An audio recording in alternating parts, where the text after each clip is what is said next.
bad MC can make everything look bad. I'm a purely science guy. The driver's mate is an MC. Wow. You see, the thing had been tormenting me for 2 weeks.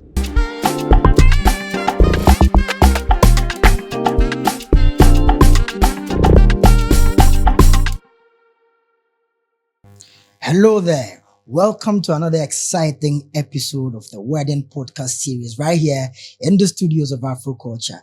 Today, I have someone special here, right here with me. Someone I call Dada. Dada in the sense that he's a best friend, he's a mentor, he's a big brother, and above all, he's someone we all look up to in the wedding industry. This particular person is none other than my very own Dada Kabuti, my MC. Dada. Yes, sir. Yes, sir. Good to have you here. Charlie, when Nana calls you Dada, that one's different level, oh, Charlie. Good to be here. Good to be here. Charlie, congrats to you guys and to the set. Maybe you have opened my eyes. Oh, Charlie, that's Dada. It's beautiful. Waka the final. A final. Dada. Yes, sir. Charlie. So we're just about to delve in. We are not wasting any much time, right? Okay. But I think the first thing I'll do is, who's Kabute, my MC? Wow. Okay, so who's Kabute, my MC? You know, professional event MC based here in Accra, Ghana. But of course, who delivers, literally worldwide, let me put it that way. Was fortunate enough to have an encounter about almost 13 years ago. Yes. The story is long, but let me just try and summarize it. So long and short, as far as emceeing an event is concerned, I just happened to have been invited to an event by the family. So I went together with my family. Beautiful event, fantastic decor, setup, everything is beautiful. But unfortunately, at the time, those times you call your auntie or uncle or cousin or some friend who is supposed to be funny, not shy, to come and do for you. But they forget that one-on-one funny is very different from standing in front of an audience. So I think he got caught by the fright and the stage presence and all. And it was bad. Long and story short. It was bad. And so I remember sitting there and watching the couple's face. And it was a wedding. And just feeling them cringe. And you could just tell that they were heartbroken by what was happening. Because, I always tell people the thing about MCing is that, number one, you will not know the value of a professional or a good MC until something goes wrong. But when something goes wrong, it will be too late to now get a professional to come and redeem it. That's true. And the other thing too is that a bad MC can make everything look bad. A bad MC can make everything look bad. A bad MC would even make the best food taste bad. Yeah. A bad MC will make a beautiful decor lose its beauty. A bad MC will the whole vibe, the whole energy of the place will be distorted just because the MC, unfortunately, is not helping to curate the event the way they are supposed to. And that's what happened in that case. So, we went back home, we talked about it a little bit. And then, at the time, I was working with a consulting firm. So I went to work normally, Monday to Friday. Then the following Saturday, we had a completely different event. Also a wedding, but different venue, different couple, different everything. But almost the same script happened. So it was 2 successive weekends. Back to back. So after the second one, I remember whilst I was even sitting there, apart from looking at the couple and feeling like they deserved better, a wedding is a once in a lifetime, never to be forgotten experience, especially for the couple at the center. So when you have a not so pleasant experience, you can imagine every anniversary, you're going to live the pain all over again. And then when your friends meet you and every time they want to talk about it, so I felt they deserved better. That was my first thought. Then when I turn and look at the guy with the microphone, something inside me was just like, Charlie. And if this is the only person available, I think I can at least do better than this one. And I think what made me have that confidence in my spirit was just because throughout my whole life, I have been involved in extracurricular and creative things. Okay. So I remember primary school, JSS, I was doing drumming and dancing. I was doing poetry. You know, when I went into university, secondary school, I joined the school choir, I became a conductor. I played hockey. I became hockey captain. You know, then I went to university and then I discovered theater. And then I started improvised theater. So all of those different stages of my life kind of made me comfortable in front of an audience, you know. And I remember in particular when I was a child, you know, when you're a child and you do anything. So when church, maybe Children's Day or something, then they will say, oh, come and preach for the day, or come and introduce somebody. And you know, when you're a child and you do these things, it doesn't matter how bad you really do. There's always excitement and applause. And I remember, even as a child, I always wanted to do those things because of the applause that will come at the end. Fans. Oh, fans, the emoji. You know, so I think because of all of those different experiences I'd had, even though I'd never hosted an event of that nature before, that is what made me feel inside my spirit that, Charlie, this thing there, I can do it, because I felt I was comfortable in front of an audience, you know, and I could hold my own. So when I went back to work after the second incident, literally, my brother, from the Monday all the way through to the Friday, the idea was just haunting me. Wow. Like, it literally was haunting me. It will not leave me. It's on my mind.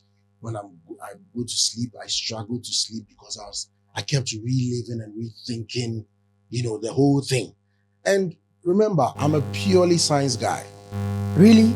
Oh, 100%. Oh, now why? I'm a purely science guy. Wow. You know, so Charlie, this one, there's news. I from JSS, I went into SS to do science, elective science. And then after that, university. Doctors. You know, I did my first degrees by chemistry. Wow. And then after that, I went back to do my master's in food science and technology. Charlie. And then I went into consulting.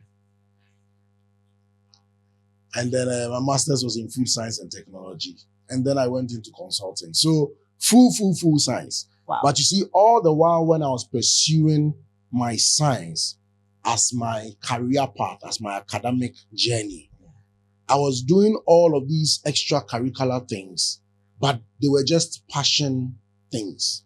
I never for once in my life ever thought that I would be my artistic side or my passion side, my hobby side would become my full-time career. Great. So, Dada, all this while you pursued science from secondary school through to uni. Yeah. I think the little I know is you were in Pope John's. Yes, I was in Pope John. Did you ever have the chance to host events at Pope John's? No, I didn't have the chance to host events at Pope John. But following my experience with events, I've redefined what an event is to myself. Okay. And because of that redefinition, I can now say when I was in Pope John that I was hosting events to an extent. Oh, okay. Let me explain what I mean. Okay. My personal basic definition of what an event is any gathering of two or more people for a particular purpose is an event. So if you put it in that very generic, basic point, then even sitting in a taxi with a driver and another passenger and the three of you having a conversation is an event. Moderator day inside. So exactly. A pastor is an MC. A choir conductor is an MC. An SU leader. An SU leader is an MC. The driver's mate is an MC. Wow. If you put it in the basic general sense. It's making sense, pa. Yes. And I think that once you put it in that sense, you see it in a completely different light. Then you can take it a step further and try and want to define who a professional event MC is. Okay, we can talk about that a bit later, but in a generic sense. Okay. So when I was in secondary school, I was conducting the choir at some point. I was a tenor singer with the choir. I was a captain of the hockey team. So imagine, as the captain of the hockey team, I am literally conducting my team to some extent. Managing the team, taking instructions from the coach, directing. On the field, I am more like the coach, so I'm trying to enforce what the coach has, the tactics that the coach is putting in play. All of those things are traits that I am drawing from today in executing what I do as a professional event MC. So, top of my head, I may have said, I never hosted any events in Pope John, but I conducted a choir. I was captain of the hockey team. And those things held me. That's why I said I was comfortable in front of an audience, because the choir is maybe like 30 to 50 people strong. The hockey team is about that number strong. So maybe we go to do intercall and then we win. And then when we come back, the headmaster will call the team at assembly. And who will come and talk? The captain will come and talk. So you are standing in front of the school, and how many people? Over 1,000 students. And even if you're talking for 5-10 minutes, it leaves a certain imprint on your mind about what works, what doesn't work. Even you are at the stadium, we've scored a goal, or we've ended the match, we've won. The same thing. Just. But would you say God was carving that path for you? Look, low-key? To be honest, my brother, today, when I sit down and I look back, I feel like my life was scripted and I didn't even know. That's how I genuinely feel today. And I used to say that maybe if I had better career guidance, I should have been guided straight into the arts or into the creative side of my life outside the science. But I've stopped saying that because I think that the fact that I did science and I still exercised my creative side, and today I'm working with my creative side, I am still drawing a lot of soft skills from my science background. For example, things like attention to detail, things like a sense of being analytical, trying to see 2-3 steps ahead. These are things that I think my science background taught me. So I may not be mixing chemicals. I may not be, doing, inorganic equations and all of that, but it has developed my mind and built my mind in a certain way that I feel when I'm in the field of creatives, they also have an advantage. Like people who went straight into the creative field may have an advantage I don't have. But me having gone through the science field and followed my passion from a raw basis, that also gives me a certain unique advantage that I think has also been a blessing for me. Great. Yes. Daddy, when did you host your first professional event? I remember literally to the second. It was 30th of April, 2011. Yes. 30th April, 2011. Wow. That was my very, very first. And how was the experience? So a little bit of background. After this situation had happened, when I spoke about, and I had gone to work and the whole thing was tormenting me. It wouldn't leave me. The Friday after the second edition, the second Saturday situation, I went to work. I got to work probably around 7 o'clock. And then, you see, the thing had been tormenting me for 2 weeks. And I felt like I need to take some action so that it will leave me. Let me put it that way. Do you understand?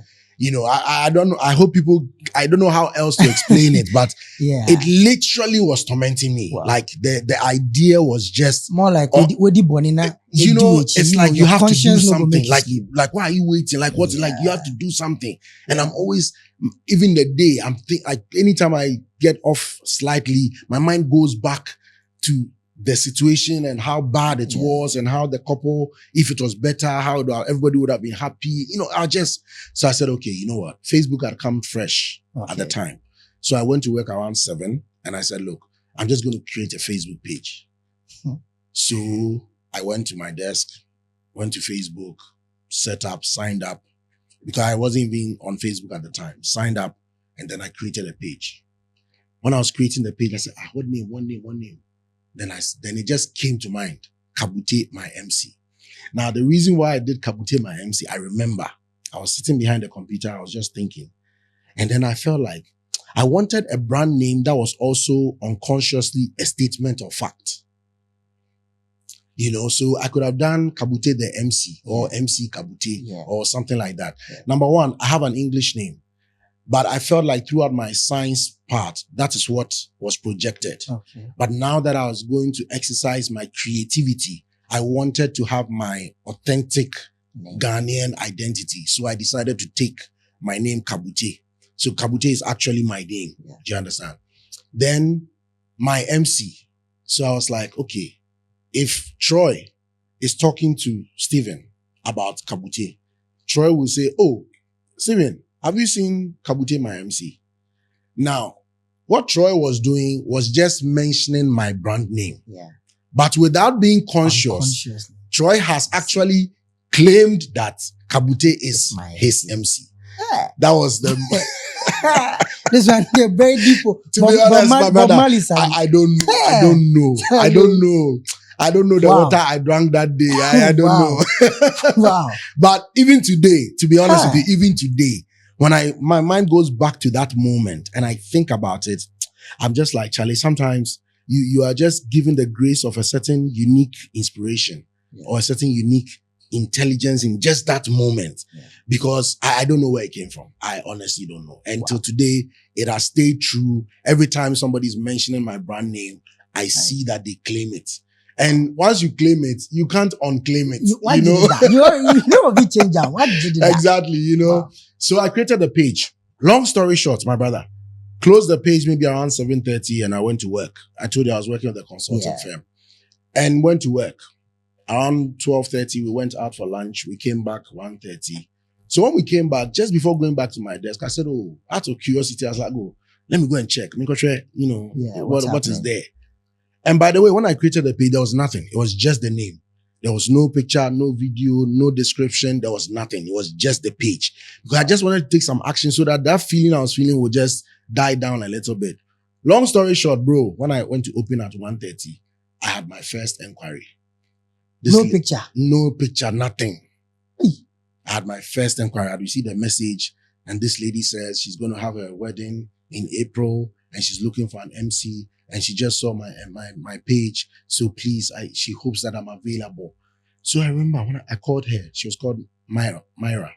So I called Myra. I said, Myra, how do you even know I can even do this? Yeah. Then she said, look, I've seen too many scars on too many people who went to use some uncle, some auntie, some cousin, and they spoiled the event. So she promised herself that for her wedding, she's not going to use any familiar person. She wants somebody who does this so that they can come and do a good job. She doesn't want to be anxious even before the event starts, that if something can go wrong, he will say something bad and all of that. And it took my mind to my own experience, which made me create that page.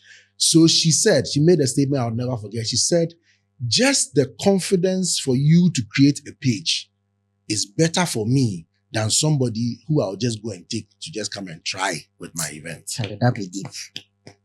That'd be deep. And for me, I was like, wow. So that was it. This was around late January, early February, 2011. And the wedding was 30th April. So met with her, we had a few conversations, met with the husband. So now they have booked me. Then all of a sudden, it dawned on me that, hey, you be MC? I'm going to MC the thing, Charlie. What am I going to do? So first thing, I took the shortcut. I went to YouTube and to type MC. How do you MC an event? Bro, nothing tangible. But when you typed on YouTube, which MC popped up? Nothing popped up. Remember, there were no... So at that time, there was nothing like MC. So I was seeing references to MC, not in terms of events, but in terms of rap. In the US, yes, rappers are called MCs. Uh-huh. So, those are the kinds of things I was seeing. There was nothing that could help me. And Charlie, day in, day out, the day was getting close. And what even scared me most was that her father was a military colonel. Yes. So I'm like, Charlie, I can't go to God this room. house and go and mess up, God you know? room. So I kept thinking. I said, no, Charlie, it looks like I have to just sit down and just work on myself and do this thing myself. Yeah. So I remember the first thing I did was, okay, what are the different kinds of events that can come up for me to host? Okay. So I came up with about 9 events, I remember. So wedding, birthday, anniversary, corporate, funeral, naming ceremony, send-off party, whatever, church harvest. But divorce party no day. No. At that time, I didn't think of divorce party. I wasn't even married, so but I've seen divorce party before. I haven't. I've not hosted one before, but I've seen some before. Really? Yeah, I've seen some. I think before. people are just creating. Well, I mean, things in Charlie. Wow. So I think this particular day is a memorable one to you, one that you never forget.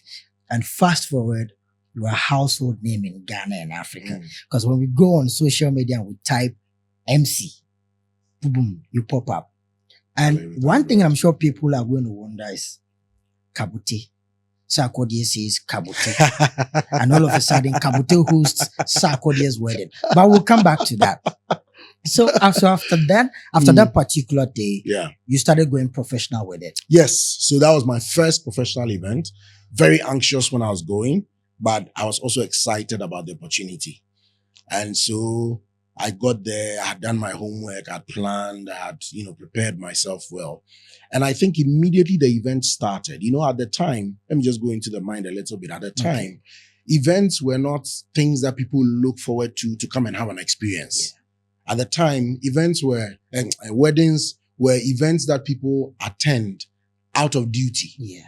You have to go because it's your friend, it's your family member, so you have to go. But when you go for a wedding, you just go through the emotions and then it's done and then you go home, At best, you see some other friends you've not seen in a while, but that was about it. Today, events there is big thing. Yes, there's the pressure to deliver an experience. You understand? So we didn't have that at the time. And then I also noticed that because of that, events were very haphazard, like everybody's talking, there's no focus, there's no attention. Exactly. Nothing. Now, I think the first thing that happened was immediately the event started, even introducing them into the space when the couple were coming in. Somehow, the guests kind of felt that, Charlie, this is different. This is different. Because they found themselves paying attention to it, which they were not used to. Then it started going. I remember a high point I would never forget. I actually have a picture of that point when she was having her father and daughter dance. And like I said, her father is a military colonel. He's quite a giant of a person. And he's with his daughter, relatively smallish. Charlie. And I remember the introduction to it, the storytelling that I put into the introduction to it. And like the way everybody just went silent and focused and allowed them to enjoy that moment, And I think people were not used to that. People were surprised themselves at the way they were reacting to it. And they knew that, the way I was hosting it was part of the reason. Different. So they started going to her because they thought I was a family member. So they were going to the bride and the groom and like, Charlie, who's this guy? Is he your cousin? Is he your... They said, no, I saw him on Facebook. I was like, really? Then they'll come to me. Bro, I didn't even have a card. I didn't even think about a card at that time. So I remember that time we used to use tissues. Tissue, today we use table napkin. Those times they were using tissues for the table settings. So I took one of the tissues and then I write it and I tear it for people. That's what I gave her. And at that event, I was booked for 6 other events. Wow. Yeah, that event, I was booked for 6 other events. So I immediately got to know that Charlie, something day. But then in the books, right? How many events have you hosted after 2011? Whoa. Since 2011, right now, it's almost 1,400. Almost 1,400. I tell you, my brother. I tell you. But do you ever do the math to say, Charlie, almost 1,400. But now, how much have I made? Oh, I mean... the nature of this, of course, when I started, the events were a bit far and few in between. Yeah. But within like a year and a half, it had started gaining some real momentum. So yes, and then at the beginning too, you were trying to project yourself. Yeah. And remember, it didn't exist in the environment. So you had to prove yourself even to event vendors. So you had to do a number of, pro bono events here and there and that kind of thing. But yes, to be very honest, I keep telling people that I was called into this without even thinking about it. But along the line, it has created multiple value for me. And the alternative viable financial benefits is one of those amazing blessings. I mean, today I virtually host events full time, and I would never have imagined that would be possible. Not even for me, but for anybody. I would never. I mean, can you imagine? Like, he's an MC full time. Like, are you serious? Your woman's dad asks MC. Concert for I think back in the days it was more tilted towards to these journalists. Yes, that's right. So at the time there were two main categories. If you're a regular person, then you don't have a choice. You go for your uncle, your cousin, your whatever. Find somebody who is supposedly funny or is not shy. But if you are a significant person, then you go for a media person or maybe an actor or something like that. But that one, you are getting them not because they are a good MC, but just because they have profile. And so your guests will look at them and then will, because there's a statement that I always used to make. My media people don't like it, but it is a fact. That the fact that you're a media personality does not automatically make you a good MC. That is me. You can be a media personality and still be a good MC. It's possible. But the fact that you are a media personality does not automatically translate.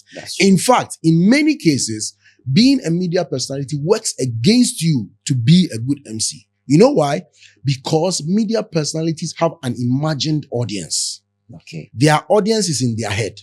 So what they decide their audience is doing is what is happening. And here's lies a case where this now is a live when they audience. step in front of a real audience and they get faced with the real reactions, then so a lot of them will overcompensate by overdressing because they want to shift attention from the delivery of the service to something else. That a boss now, man, overcompensation rather than overdressing. Boss.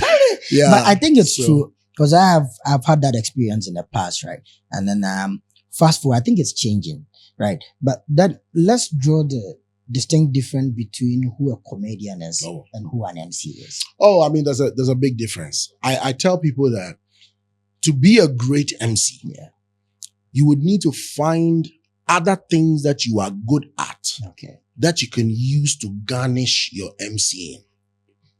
So if you have a great voice, you can incorporate singing into your presentation to give you a unique brand. So if you look at somebody like Ken Kabonu, legendary, you see what he does. Nobody does it like Ken Kabonu. Do you understand? He's not your typical MC. He has his live keyboard, great voice. He's composing songs on live as it is happening with what's happening, with names and everything. Nobody can do it like that.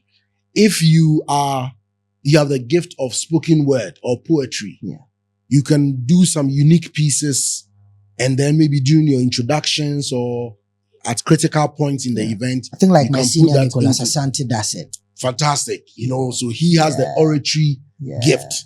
So he would do that sometimes even in the local language and give it richness. And then that is unique. You can't copy it. Because you don't have that gift. Do you understand? So somebody else, if you're a dancer, when I started, I used to be very animated. I used to dance a lot. At that time, I kid you not.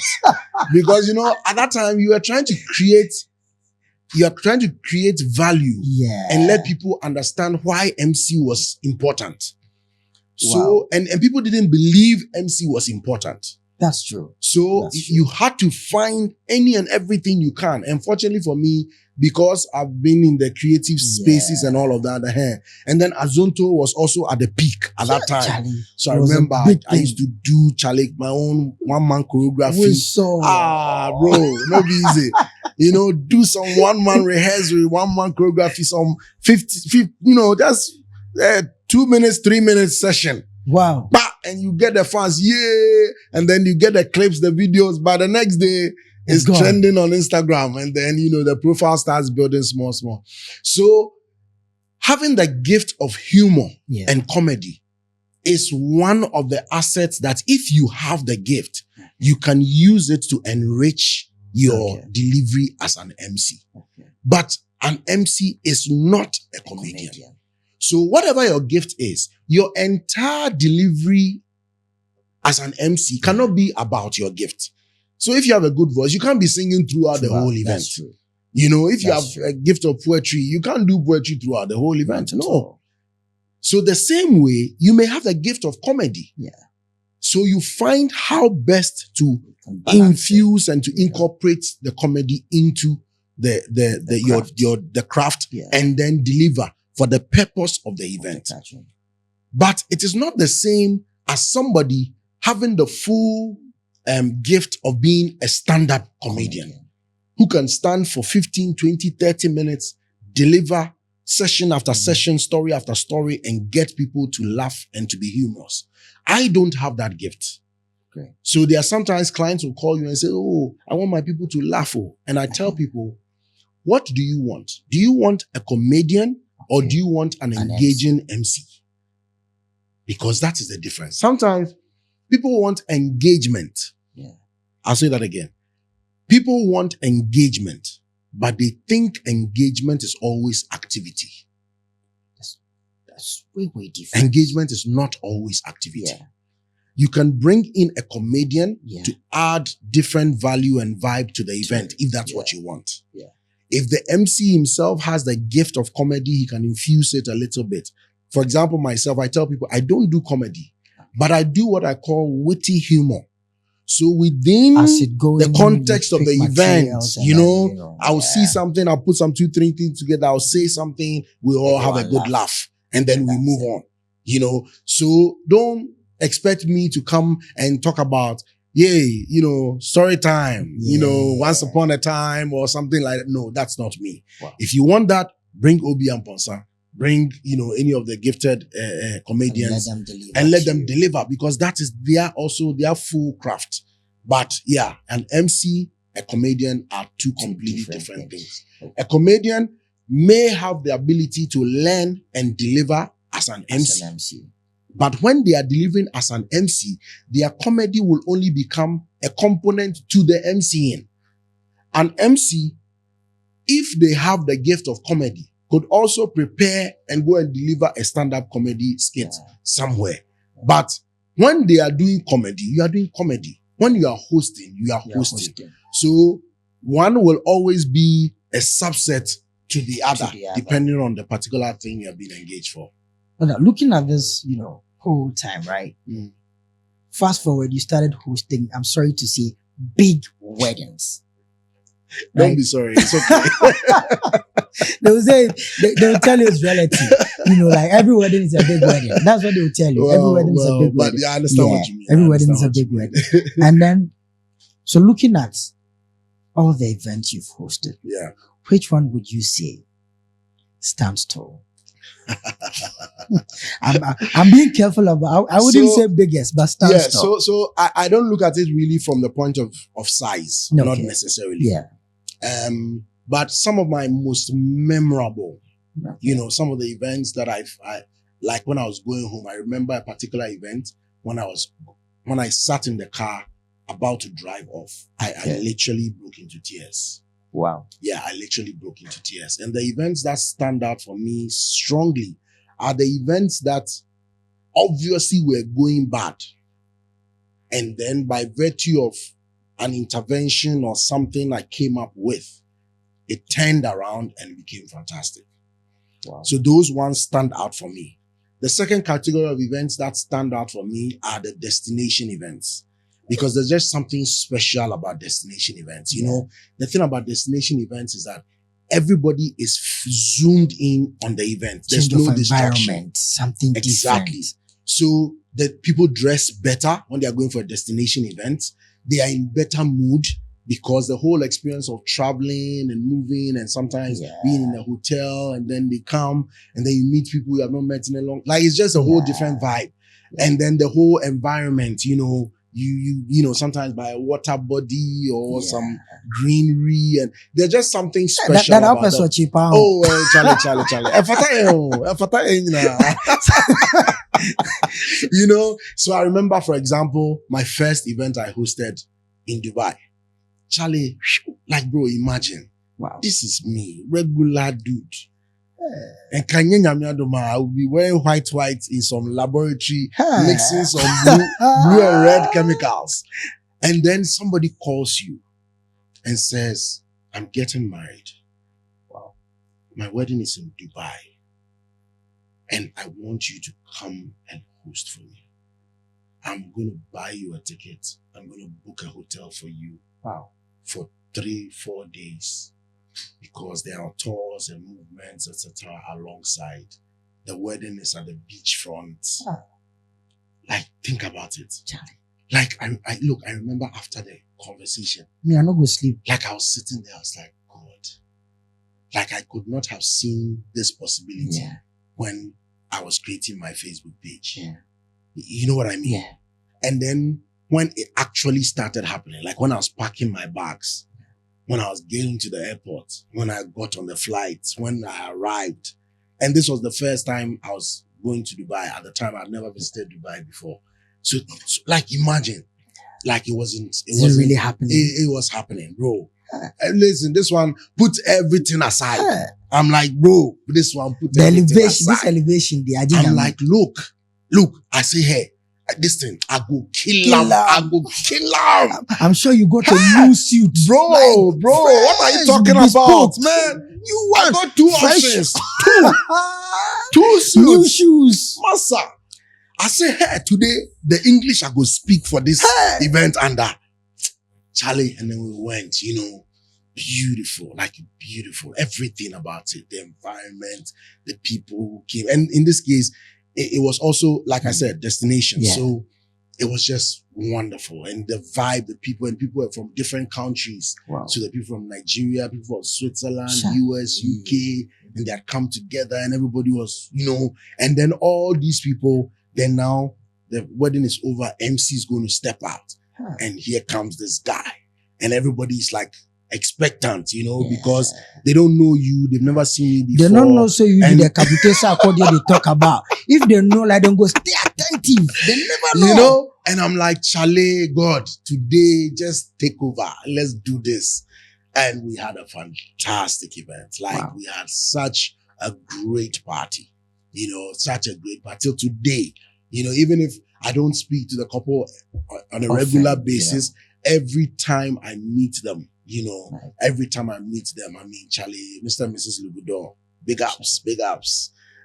You know, every time I meet them, we just jump immediately back to that because that experience is a whole, you know, and that was my first traveling event, you know. But, you know, since then, thank God, you know, I've done events in other places, Nairobi, Germany, Johannesburg, Cape Town, Lagos, Abuja, and even in Ghana, like, you know, like events you do at Akosombo, Royal Senchi, Adan, Charlie, Sonsoga, Kope, Kumasi, Charlie. We love it. We love the destination event. It's just, and then you see, but for me, beyond the fact that the event goes well, it is just how intimately it connects you to the people and to their family. Yeah. You know, it just connects you in a way that even if you had been given 5 years, you probably would not have achieved that level of intimacy with them. That's true. You know, just the fact that you're coming to host their children's events. Parents would open up their houses, their homes to you. They'll have conversation. There are times when they'll call that, oh, you know, come for a meeting at home. You get home and the grandmother is there. The parents are there. The children are there. The aunties are there. Just because MC they come. And they've done some buffet, set up, they come and serve you some Charlie, bro. Celebrity go be You go, we go catch them. There's been one question I've been meaning to ask you. Yes. Like it almost every time I see you, like it hits. Someone would tell you the most difficult thing to do is sustenance. Yeah. How have you been able to sustain this brand? Wow. Because Charlie, it's not easy. Charlie, like, No. even doing the same thing over and Over over and for over 4 again. days, it's not easy. That's true. But here's the keys. And you are still Charlie. relevant to Dada. Sometimes, Charlie, you see some small couple they marry. It's a couple where they are some booking young MCU to send me 24 for me. No more for Dada already 30. I say, Charlie, this thing. Charlie, like, they still love your energy. Yeah. Well, there are two things. I tell people it's grace and goodwill. It's grace and goodwill. And then it's the fact that, look, I really consider this a blessing of my life. You know, I sometimes tell people that in your whole life, you need to get just one thing right. And if you get one thing right, that one thing can carry you for the rest of your life. Wow. You know, not all of us will do multiple things. Yeah. And for me, I think that one thing I was given was this. And even though I didn't see it before I went into it, after I got into it, I realized over and over again, it started evolving for me. You know, like I said, I started with a wedding. Yeah. And then I remember the first time a company called me to come and host a corporate event. Yeah. Then immediately it takes you to a whole different level. Then because of that corporate event you did, then some CEO is doing his birthday or his send-off party. Yeah. And then they invited you there. And then all of a sudden, your brand has become diversified. Yeah. Then now, that CEO who was a guest at the first corporate event, who now did his birthday, now his company is having end of year. Yeah. And then recommend they you. Put you there. Yeah. And then because you want to do that, and so like before you realize, you know, and then it starts taking you into places and meeting people. So I discovered early that first of all, my reason for doing it had to evolve as well. Oh. So it started purely from, I wanted couples to have a better experience than what I saw that day. But shortly after, I realized that I actually love this, you know? So now it was more like my chance to have a free party, even for me. Yeah. Like, you understand, beyond the event that I'm going to host, because I love the ambience. I love the fact that people are looking good. They are eating good food. The music is, everybody's in a good vibe. I love that, you know, but I'm not the kind of person who would go to the club on a regular basis, that kind of thing. So for me, this became my regular club-like experience for me to satisfy my own internal desire. So that became another option. Then I also quickly realized that, Charlie, this thing will literally pay my bills. Wow. Like literally, because it got to a point, I mean, I worked full time for this is 13 years I've been doing this. For my first 8 years, I was working full time, you know, and it got to a point that, I mean, to the glory of God, I'm not, you know, flexing or anything like that, but I got to a time that one event is literally more than somebody's monthly salary. Oh, that's like, true. Do you understand? And so I looked at it and I'm like, Charlie, this thing literally is like a financial blessing. And I didn't see that as well. Wow. You know, then as it evolved and now people started reaching out to me for mentorship, for support, for training, then I realized now this thing has put me into a certain leadership, you know, mentorship kind of situation. And even people who are not related to events take pride and joy in knowing me or being associated with me.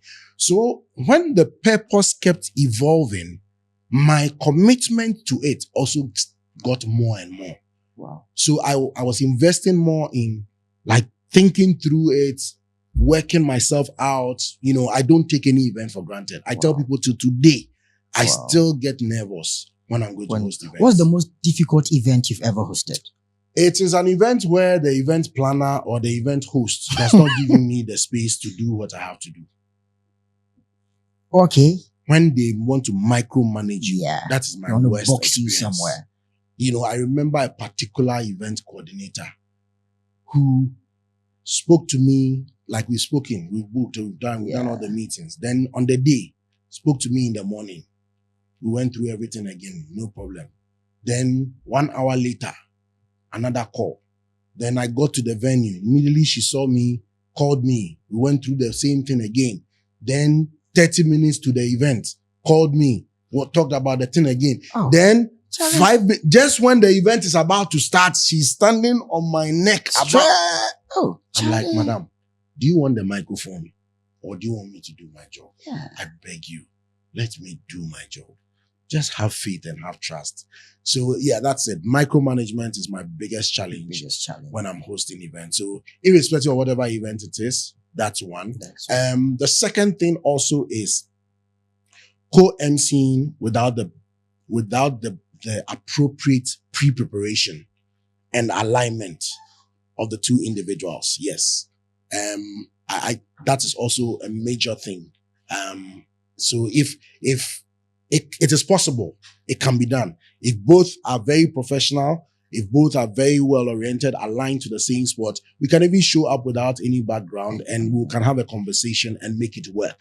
But ideally, the brands should align, the personalities should align, and it both should have a contribution that supports the event so that it doesn't become about the individuals and their delivery, but it becomes about the total picture of the event. Great. So yes, Great. if we can do it well, that will work. But if it is not done well, you would have a very terrible I'm sure experience. when you started, there wasn't, like an influx of MCs, like now, right? I know.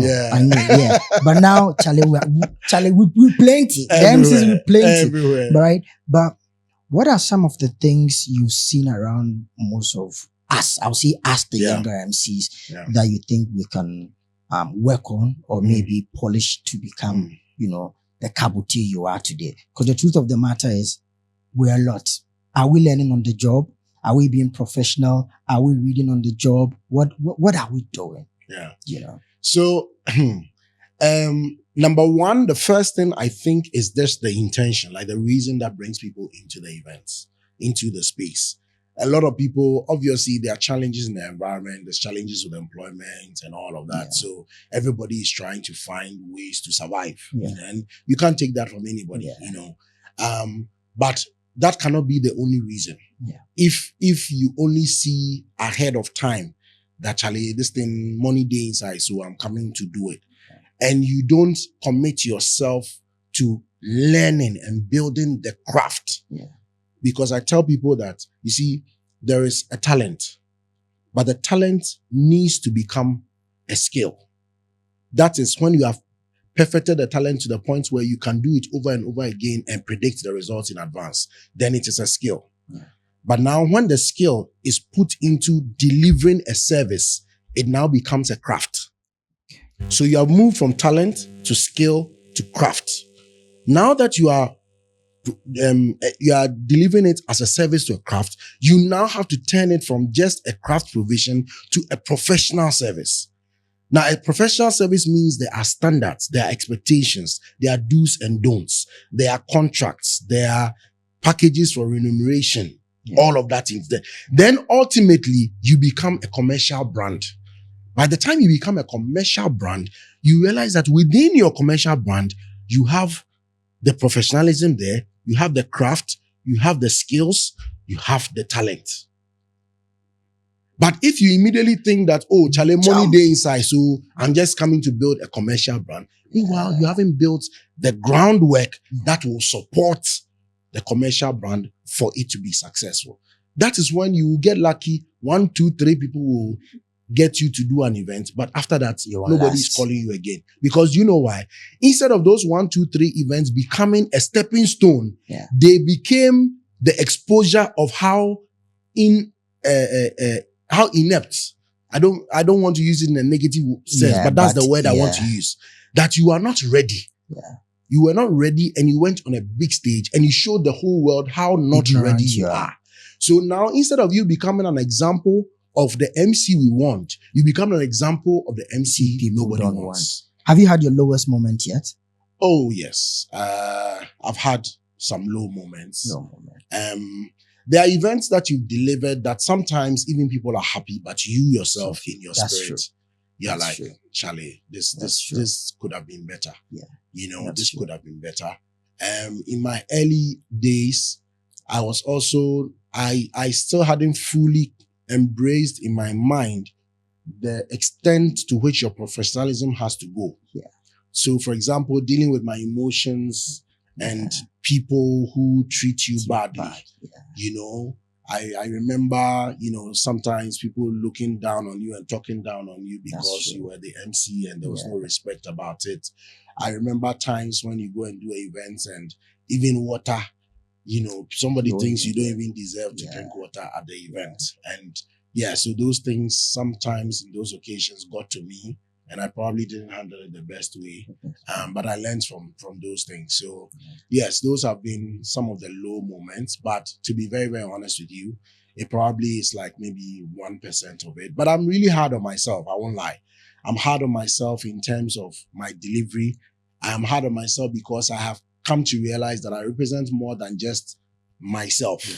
You know, wherever I go and stand, I'm literally speaking for almost everybody in the industry. You know, and so if I make a mistake, it screams on everybody else. It sprinkles of everybody else. If I do great, it also sprinkles on everybody else. You know, that's the only way that if, let's say, somebody calls me and I'm not available, I can ask them to confidently call Troy because they have come to accept that, oh, you know, a professional MC makes a difference.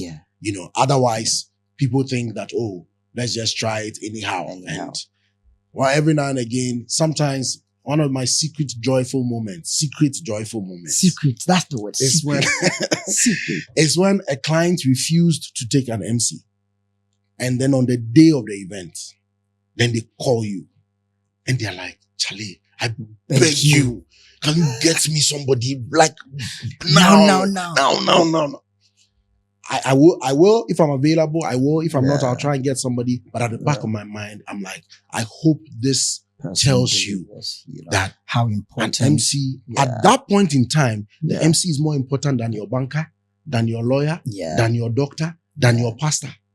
At that point in time, he's more important than any of these things. So why would you not accord them the same level of respect and honor that you'd accord to any of these other people? Great. You know, the event industry that we are a part of, right? Now you are hearing this, you are hearing that. If you are doing good, if you're doing bad, as a whole, what can we do to make this event space a better place for all of us? Three things. Number one is the whole professional thing. You see, the professionality thing does not have an end. It doesn't have a limit. We have to keep pushing the boundaries. In everything. In how we engage clients before the event, in how we show up to deliver the event. Charlie, at this point, you can't show up just anyhow. Because now, clients don't just want a good MC. They want a good MC who also has profile. Wow. So how do you build profile in addition to your good MC? But they still don't want that good MC who has a good profile to also outshine them. So there's also a balancing act. So you see, when you show up, they must not think you are just another guest. But at the same time, they must not think you are the celebrant. So how do you stay in between the celebrant and the guests? So that when the celebrant sees you, the celebrant is happy that, oh, they level. But at the same time, they are happy that when their guests see you, their guests would be happy also about it. So we have to keep pushing the professionalism and keep pushing the substance of the job, of the craft, of the skill. That is number one. Number two is training. Look, I may have gotten away with being so passionate about it and, dived in, and because it didn't exist. So there was nothing to compare me with at the time. But I'm sure I made mistakes. I'm sure I did things that were inappropriate or, so I had my own ups and downs in my evolution. But now if you are coming into the space, now you have the benefit of a lot of templates. So the captain might be there, but Troy is there, Pratt is there, Nicholas is there, Edem is there, Dave is there. People are there. So you have templates you can look at that can help you to build yourself. So today, you don't have the luxury of making the kind of mistakes that I may have been forgiven in making at the early stage. So train yourself. There may not be available, a lot of structured training programs. And that's one thing I've run away from for a long time, but I think the time is now. Yes. I think the time is now. So I'm putting we are something looking together. For it, I'm putting something together, for that. But I think training is, and then the third thing is standards. You see, because we work in the creative industry, and the creative industry is fueled by passion and by creativity and innovation, we think there should not be standards. There have to be standards. Otherwise, how do they decide who wins an Oscar, who wins Academy Award? Do you understand? Yes. Music is music. But when you hear good music and excellent music, you can tell the difference. You know? So it may be because of the engineer, the producer. It may be because of the songwriter. It may be because of the voice of the artist. But one way or another, all of them contribute to ensure that, the song that goes out into the public space it gets a certain kind of response, whether you like it or not. So I think that as people in the creative space, as MCs, we should have standards below which we should not fall. If you know that your expression is not the best, build it. It doesn't have to be English. It's not everybody who's an English MC. Some people are local language. Some people are other.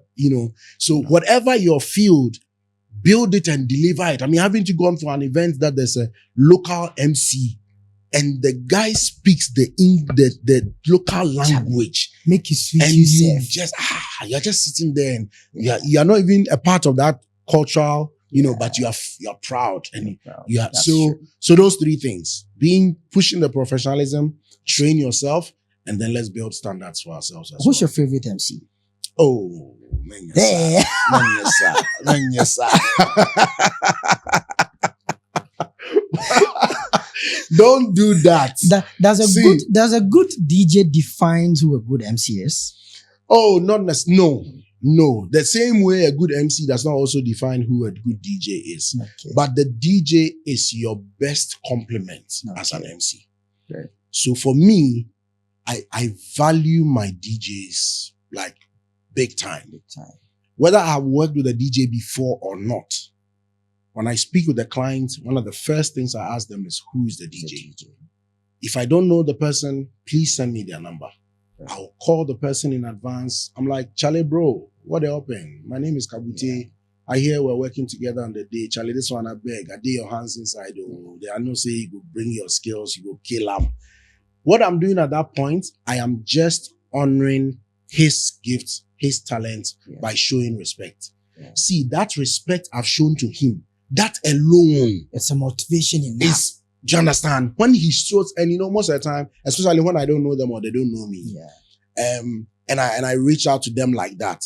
Sometimes on the phone, they're a little, it's true. But no problem. But he still feels good because I called him to say hello, to just introduce myself. Now, when I show up on the day, and I show up, the guy sees me. The guy this. He says, hey.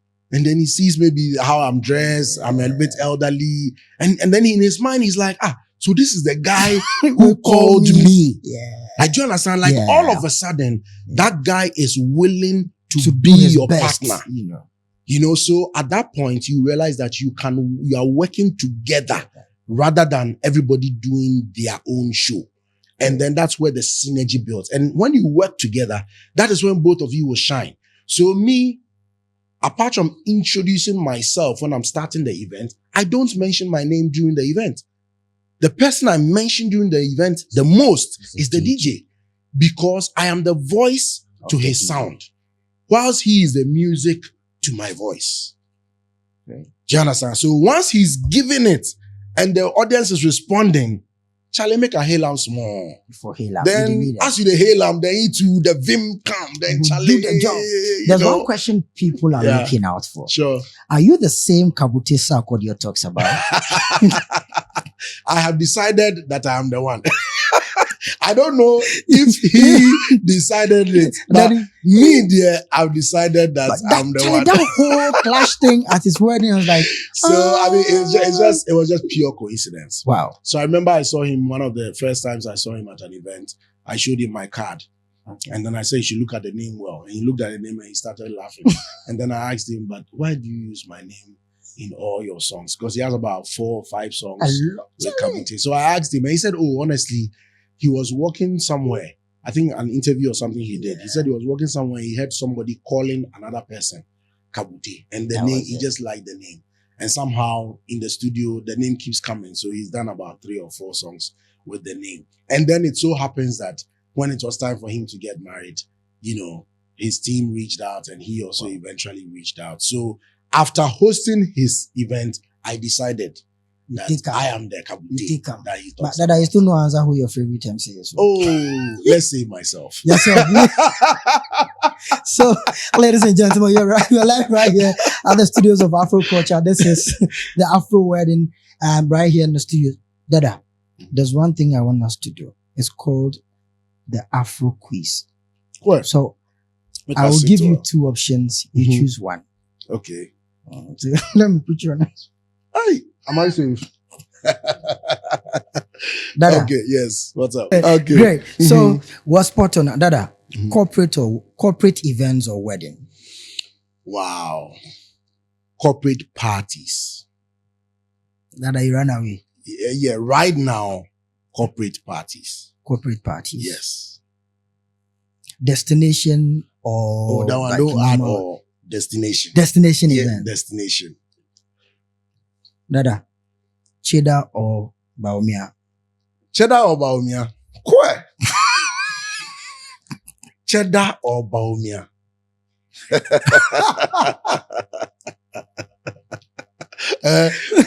Bao cheddar. Oh, but not be bad though.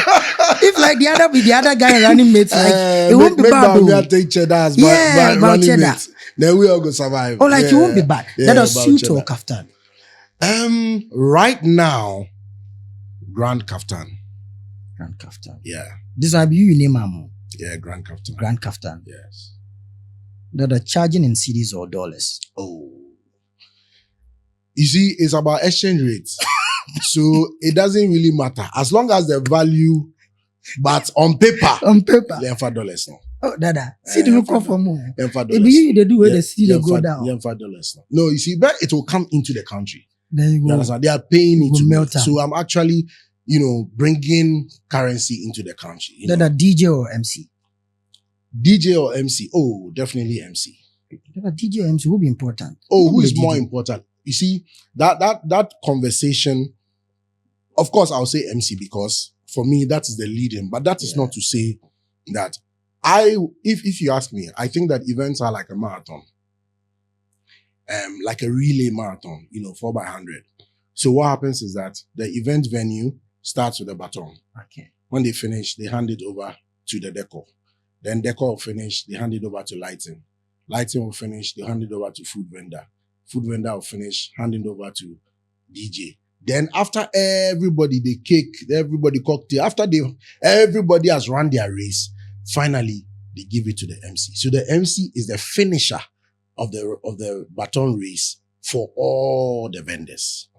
So I don't necessarily think one is more important than the other. So it's if you have to choose, you choose But if I have to choose, I'll choose MC.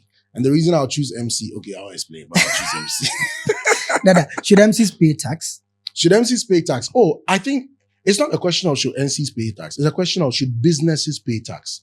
So if you're an MC, are you a business? If you're a business, yes, pay tax. You should pay tax. That's all. Because nobody provides a service outside the business structure. There are micro businesses. Yeah. There are medium businesses. Yeah. There are big businesses. Yeah. So it is not a question of, it's the same, it's just like asking should what? Should food vendors pay tax or should car dealers pay tax? Every business should pay tax. So as long as you're a business, you should pay tax. And the fact that you deliver a service as a creative person does not mean you should not be a business.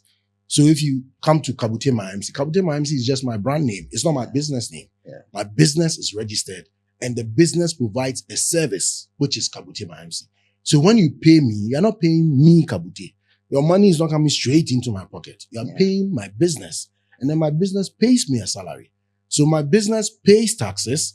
I also pay income tax on the salary that my business pays me, just like everybody else who is working. And I think that that's also something that we should, educate ourselves about so that we can formalize as quickly as possible. You see, when you formalize, it helps you to see and to project well.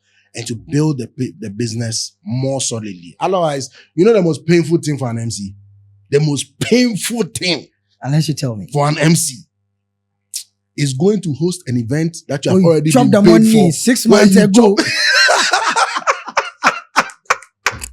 Bro, Vimself, bro, Vimself no day. As bro, you go, it the pain pass. chop the money. It the pain pass. And at that event, you experience lots of pressure bro, too. Even when they are giving compliments, you don't even feel it. You know? You chop And the you see, money. I've learned to. Initially, I didn't used to even take deposits. Initially, I take my event on the day. Then some people do me big wagadre. Yeah, Then last minute. I learned my lesson. Then I say, okay, now I take everything 100% advance. So you take 100% and then Charlie, the event day, you pick ride, you go and do event, you come house and nothing has changed.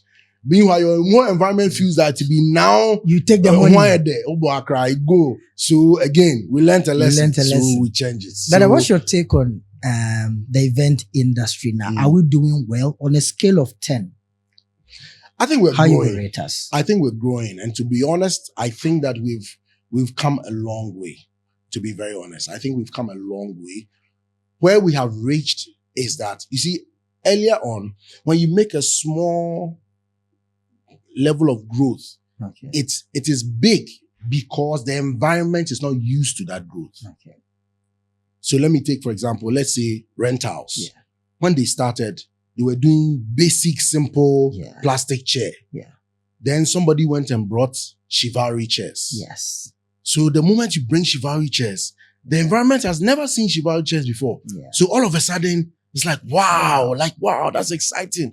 Then somebody went and brought gladiator chairs. And then deal. And then they brought Dior. And now you have chairs like this at events. Yeah. Now you have like Yeah. a whole living room Charlie. set up at events. So now you have to do so much more To catch up. to impress anybody because the environment is more enlightened, it's more exposed because of internet, social media. We see what's happening in other places. We are seeing all these Arabian, grand events. We're looking at other African countries and we're seeing grand events. So the demand, the expectation from clients is also high, not just in the look and feel, but in the experience as well. So now if people are doing events, even the kind of water that is being served, they want Customized. a brand, customized, the look and feel, the colors in the place, and all of that. And it's all because the environment has caught up to the level of growth at which we were going. So now the environment has come closer to our level of growth. So now we have to push ourselves to go even further. Wow. Do you understand? So Wow. I think that we've come a long way, but like I said, there's no end to it. Once you do something great for one client, you can't go and do the same thing for the next 10 clients. So you have to find something else that is equally great or even better. You just have to be innovative. You just have to be innovative. You just have to, keep going. And I think we'll get there. Before I wrap up, I'd like to say on behalf of myself, my MC team, the MCs network, everyone out there who's an event host, we want to say a very big thank you for being the yardstick for us. Charlie, you're here. We all look up to you. We are learning from you. And those of us who have had the chance to experience you the more, even in the sense that you've recommended us for events and all that, Charlie, it's not easy for someone like you to put their brands, on the table or maybe on the line to recommend us for events and all that. So, Charlie, we want to say a very big thank you to you. We are praying for you. Wherever you go some. Amen. Wherever you go, we will enter there some. Amen. Then so that someday we'll also leave a mark in the industry. We want to say a very big thank you for honoring this invitation of ours. What would you like your last words to be? Well, I want to say thank you. Thank you very much for honoring me, inviting me here. Yeah. I'm inspired. The fact that we're taking content creation and education to a whole new level. Yeah. And inspiring ourselves in the industry, but also educating the general public. Yeah. I'm very grateful and appreciative about that. I also want to say a big thank you on behalf of everybody who has connected with me one way or another. I keep staying relevant because I know I don't represent myself alone at this point. Yeah. So even when I don't want to, I have to, because I speak and I am the face of so many people. Yeah. So I want to thank everybody for also inspiring me and giving me a reason to keep pushing it to the next level. And let's go international. Let's go Africa. Let's go worldwide. Let's create our own shows. You know, let's create our own experiences. You know, as professionals in the event industry, let's do unconventional things. Like, let's take people to different places, different realms. Let's connect them to parts of life that they may have never even thought about. You know, let's create snow in the middle of a desert. Let's take the desert under the sea. Let's just go. And I think that, all of these will come to pass. And thank God for this journey, but I think our best is still ahead of us. Just like what our guest said, let's go international together. Ladies and gentlemen, it's been an entertaining show. It's been educative. It's been like even together. I've had a lot, to learn from Dada here, and Charlie. Just like I said some few seconds ago, Charlie, Dada be the, be the benchmark. He day up there. We all strive to be like Dada. Until I come your way next time, please make sure you're streaming us on all social media platforms. There's Afro Culture on Facebook, Instagram, YouTube, TikTok. Yeah. Make sure you're following us. Make sure you're streaming. Make sure you're sharing as well. Until I come your way next time, that's the Wedding Podcast with yours truly, the Troy MC. Peace out.